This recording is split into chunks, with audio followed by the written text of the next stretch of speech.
Have you ever felt like an object was watching you?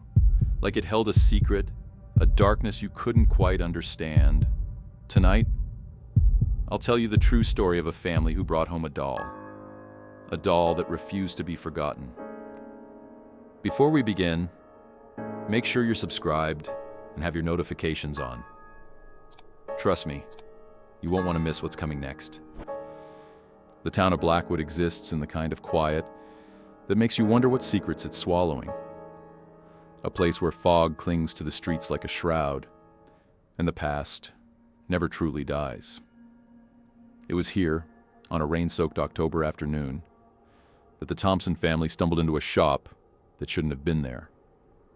The sign above the door read, "Elias's Curiosities," though the paint was so faded it looked centuries old. Inside, the air smelled of dust and decay, of moth-eaten velvet and yellowed paper. Sarah Thompson, a woman whose practicality usually outweighed her curiosity, felt an inexplicable pull toward a porcelain doll perched high on a shelf. The doll was unnervingly lifelike. Her glass eyes reflected the dim light like twin pools of ink, and her lips curved into a smile that seemed to shift when you looked away. Her lace dress, once white, had yellowed with age, and one porcelain hand gripped a tiny locket etched with a name, Clara. "She's captivating," Sarah murmured, unaware that her daughter Emily had gone pale. "Mama," Emily whispered, tugging Sarah's sleeve, "she's watching us." The shopkeeper emerged from the shadows then, a gaunt man with skin like parchment and eyes that glinted like broken glass. "That one's not for sale," he rasped. But when Sarah insisted, he relented, muttering, "Some curses can't be undone." The doll sat on the car seat between Emily and her brother, Jake, during the drive home. No one noticed her head slowly turning to stare at Emily. By midnight, the doll was on the living room shelf. By dawn, she was gone. If you're enjoying this story, hit the like button now. It lets me know you're ready for what's coming next. Emily woke to the sound of footsteps, tiny deliberate clicks, like porcelain tapping against wood. Her nightlight cast a faint glow across her room, and there, in the doorway, stood the doll. "Clara wants to play," Emily whispered to her stuffed bear, unaware that her parents' room had gone icy cold. Mark Thompson, a man who prided himself on logic, found the doll in the kitchen the next morning. Its porcelain hands gripped a butcher knife, the blade pressed against a family photo. "A prank," he insisted, though his voice wavered. Sarah said nothing. She'd seen the doll's eyes track her as she'd passed the shelf. That night, the nightmares began. Emily dreamed of a girl in a lace dress, her face half melted, whispering, "You're my friend now." Jake woke to scratches on his bedroom wall, 3 jagged lines, over and over, as if something was counting down. By the 3rd day, the doll no longer bothered hiding its movements. Sarah found it in the shower, water pooling around it like black oil.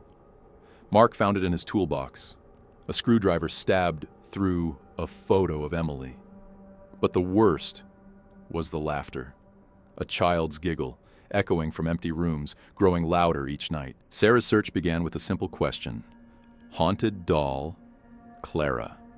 The screen filled with grainy photos and forum posts from decades past. A thread titled "The Blackwood Curse" detailed a family who'd burned alive in 1927. Only one object survived the fire.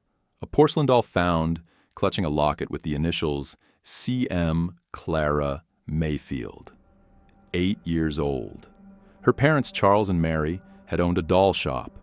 According to town records, Clara had been sickly, prone to fits and whispers to imaginary friends. The night of the fire, neighbors reported screams and a child's laughter echoing from the flames. Sarah scrolled further. A 1954 article told of a couple who'd bought the doll at an estate sale. They'd drowned in their bathtub 3 weeks later. The doll was found dry, sitting on the toilet lid. In 1989, A teenager named Lisa had thrown the doll into a river. Her body washed ashore. The next day, her hands clutching a porcelain arm. Sarah's breath hitched as she typed Elias's Curiosities. The screen flickered. No results found. The shop had vanished from maps, records, even memory. That night, Sarah crept into Emily's room. The doll sat on the bed, its head tilted at an impossible angle. "Get out," Sarah hissed. The doll's smile widened. "If this story is sending chills down your spine, leave a comment below telling me what you'd do if you found this doll in your home." Dr. Elias Voss arrived on a storm-lashed Thursday. He carried a leather bag filled with sage, black candles, and a vial of liquid moonlight. Or so he claimed. "This isn't a ghost," he said, eyeing the doll. "It's a prison. Something's been trapped inside for decades, and it's using the doll to feed." At midnight, they gathered in the basement. The doll sat at the center of a salt circle, its locket glowing faintly. "Stay silent," Voss warned. "No matter what you hear."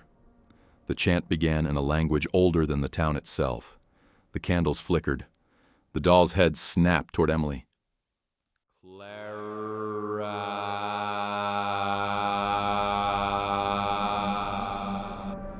A voice hissed through the vents.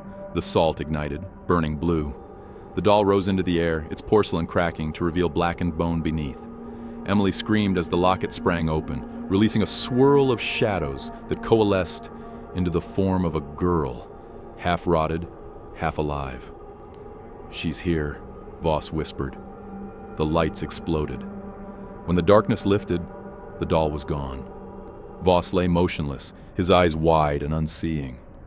The only sound was Emily's whimper blow. "Clara says we're friends forever now." The Thompsons abandoned their house, their town, their lives. But Clara wasn't done. 2 states away, a mother tucks her daughter into bed. On the shelf sits a porcelain doll with a chipped smile and a locket etched CM. "Where'd you get that?" the mother asks. "The lady at the flea market," the girl replies. "Her name's Clara. She wants to play."